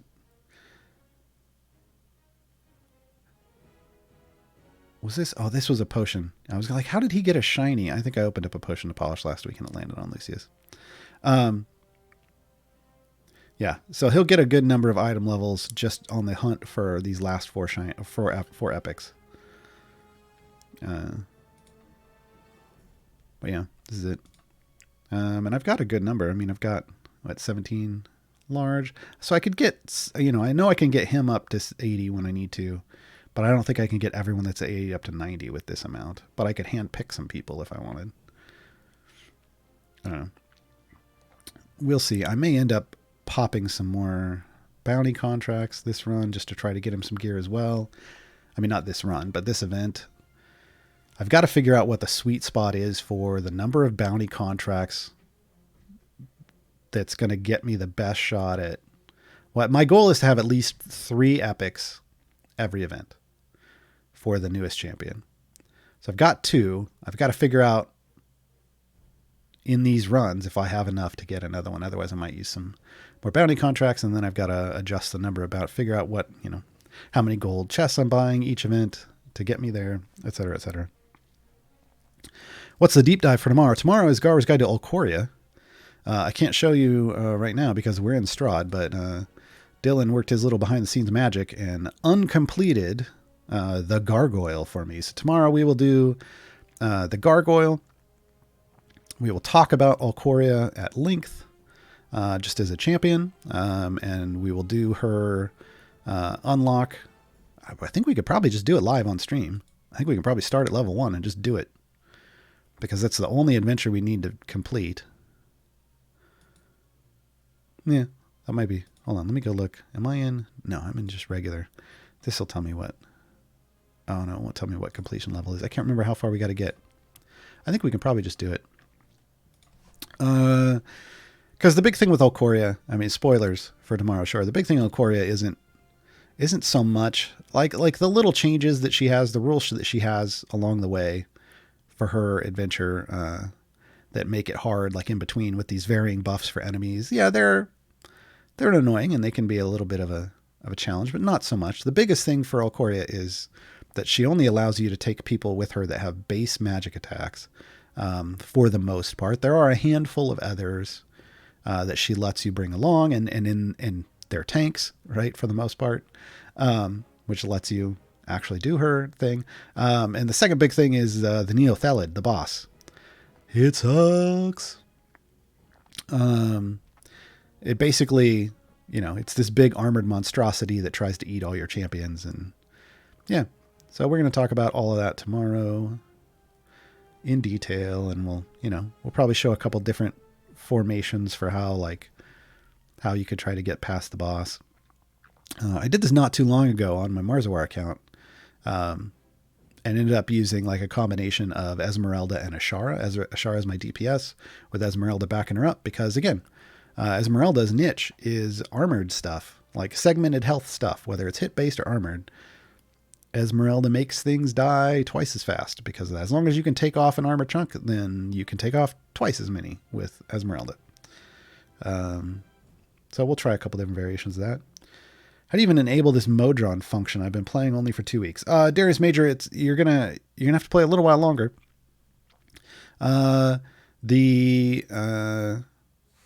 This multi-party window down here, this adventuring parties icon, it shows up when you have at least 2 champions in 6 slots, but you can't access the adventure called Split the Party to unlock the full effect of multi-party mode and Modron cores and automation until you have 2 champions in every slot.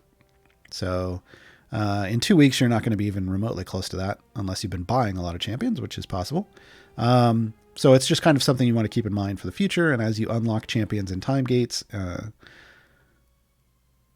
the choices you make, if you want to unlock multi-party mode and Modrons as soon as possible, you want to make sure you're filling in slots that you're not going to get out of upcoming events.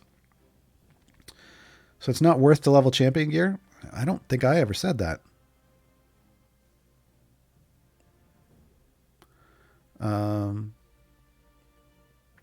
It's just I don't know I'm not sure where you got that statement from, I'm trying to think back. What did I say that would make you think that? I mean, I like I said, I think all I said was that I try to level gear equally amongst all champions. I don't spike anyone. Like, I don't dump all of my blacksmith contracts into one person. That's not, mathematically, that's bad. That's like having 1 times 1 times 1 times 1 times 2,000 times 1. It's still, you end up at 2,000, right? Whereas if you have, 20 times 20 times 20 times 20 times 20 times 20, you end up with a much bigger number, right? Like, so multiplying all of these effects against each other, you want to, when you're trying to build an entire formation, you want to keep everyone in your formation roughly equal. I keep everyone that I have as equal as I can. Like, I create a floor because some champions are going to go higher than others from various reasons. Like if I buy packs that have stuff in them, or slowly over time when they have weekend chests, they're going to get duplicates and things will vary. So I create a floor instead of a ceiling. Yeah. How do you force wild offers to sell familiars after you have bought all the available familiars from the store? You don't. There aren't anymore. Yeah. Once you bought all of something that's available in the store, you can't get more until they add more. What's the best champ so far this year? Are we talking year 4 or are we talking 2020? Because I will be doing a 2020 year in review in January as one of my Saturday shows. So you can get 2020 information then. Year 4, I'd have to pull up. Who do we have so far in year 4? Give me a second while Reddit loads.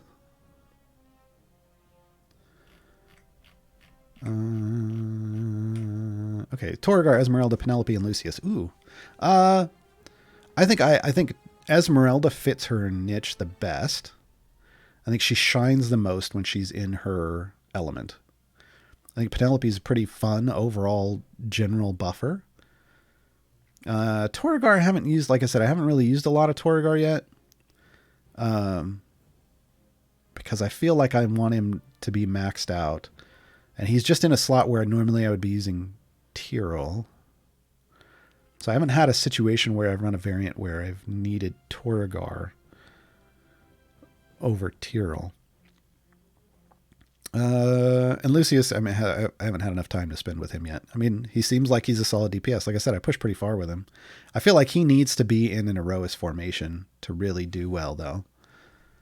I don't know that I'd necessarily choose him outside of, well, I at least need a couple more people from Erois with him, because what he gets from the Heroes of Erois synergy pool is more damage. So, like, giving him more damage is nice.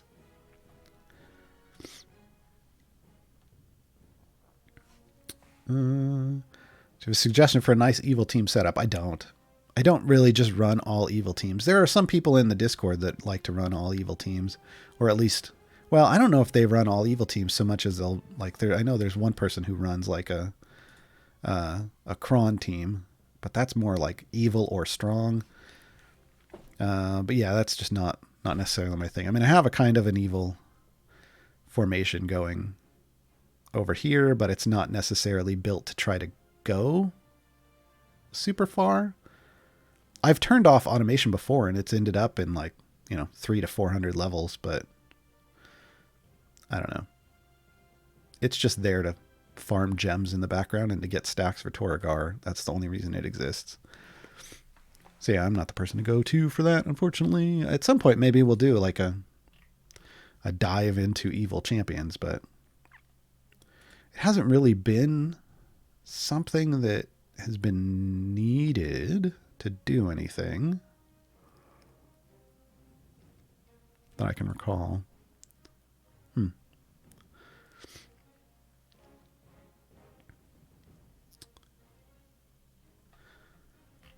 Anything else? We got about 5 minutes left. Don't think there's a whole lot. Oh, I guess we'll close the show with the other topic for today, which is the day of streaming. I haven't talked about this yet. So next Wednesday, the 16th. Let me confirm. Yeah, for once, I'm pretty solid about the dates. So next Wednesday, the 16th of December, will be their winter day of streaming. So the last big day of streaming where they have like one whole day where they're streaming all day long on the CNE Games channel. So this channel. That's going to happen next Wednesday, the 16th. And they're going to start off with like a special edition of, if I remember correctly, doing this off of memory, I believe they're starting the day with Griddle Champions, and then they'll have their usual Evergreen Champions. And then I think they're doing like a dev Q&A, like a final dev Q&A for the year, potentially. I think that's what they said. And then they're going to go into Mars's Guiding Hand, and maybe something else. But then there's going to be a special edition of Bardic Inspiration. So next week, instead of Bardic Inspiration on Tuesday, it's going to be on Wednesday. And Dylan and Jason Charles Milder are going to be making a song for Elminster. With Elminster. Ed Greenwood is going to be joining them on the stream to help them make a song for Elminster. So arguably one of the most powerful and famous mages, one of the most powerful and famous mages in D&D. Ed Greenwood will be appearing. I noticed I didn't say Elminster. Ed Greenwood will be appearing because we all know he is Elminster. He'll be appearing on the show, and they'll make a song for him. And then instead of a special edition, normally we close the day out with a special edition of Gaarawarr's Guide to Everything. This time around, Dylan was like, yeah, we can do it. Or some people played some D&D on a stream recently. And I was like, yes, Dylan, yes, we will play D&D again. So, 6 p.m. Wednesday night, join me and Lee from Griddle Champions, along with Trevor from Champions of Lore, and his friend Allie, who they do the podcast together.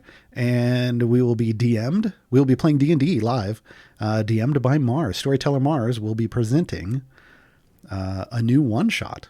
So we did a one-shot. We did a one-shot called "The Beast of Blemish" for Wisdom Save Weekend back for charity. And there's a video out there. If you didn't see it, it is in the Discord. You can watch that. It's also in podcast form. I think Difficulty Class podcast. But watch it because it's fun to watch everybody's reactions. So this time around, we are doing it live on the CNE Game stream. So that'll be starting at 6 p.m. that night. That's next Wednesday. Probably for like 2 to 3 hours.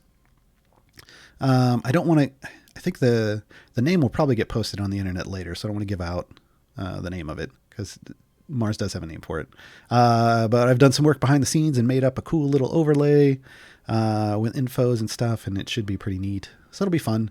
It'll be fun to do live D&D on the CNE Games channel because that's not, that's been done on like during Extra Life streams with the devs, but this is like the first time that community people are showing up and playing D&D on CNE Games. We have to follow Ed Greenwood. No pressure. But but we're gonna do the thing. So yeah. Let me try to get these last couple of questions. What's a good way to see item level your champions? I just showed that Zumpkin like multiple times. That's a blacksmithing contract. If memory serves, you said best champion is a very relative term because it depends on what is the adventure variant you're playing, what champions you have and their item levels, what is available in slot, etc. So you find it best to have every champ ready and at the same level so you have the best chance to complete the challenge, right? Yeah. In general, I think that's the best way to approach the game is keeping everything, everyone is geared up as closely together as possible to the best of your ability, with the randomness of RNG and stuff. So that when you face those variants, you have the best chance possible that are restrictive. You have the best chance possible of defeating it without then going and having to hunt down.